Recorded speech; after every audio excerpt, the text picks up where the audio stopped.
PT Liga Indonesia Baru atau LIB sebagai operator sepak bola Indonesia menggelar rapat umum pemegang saham luar biasa atau RUPSLB Selasa 15 November 2022. RUPSLB PT LIB ini bakal memilih direktur utama yang baru.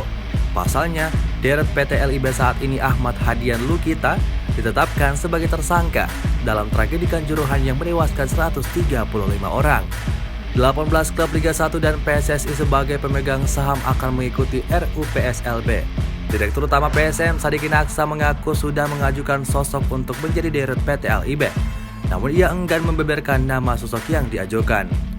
Media Officer PSM Sulaiman Abdul Karim menambahkan, RUPSLB menjadi titik terang Liga 1 bisa bergulir kembali. Kasta tertinggi sepak bola Indonesia itu memang sudah sebulan lebih terhenti pasca tragedi Kanjuruhan pada Sabtu 1 Oktober 2022.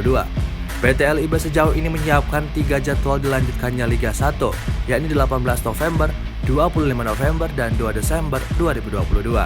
Selain itu, sampai sekarang PT LIB belum memutuskan sistem kompetisi digunakan jika Liga berlanjut. Apakah nantinya tetap sistem kompetisi home and away atau bubble to bubble?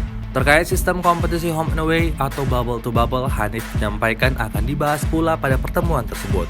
Tentu itu akan menjadi perhatian dari semua klub peserta Liga 1.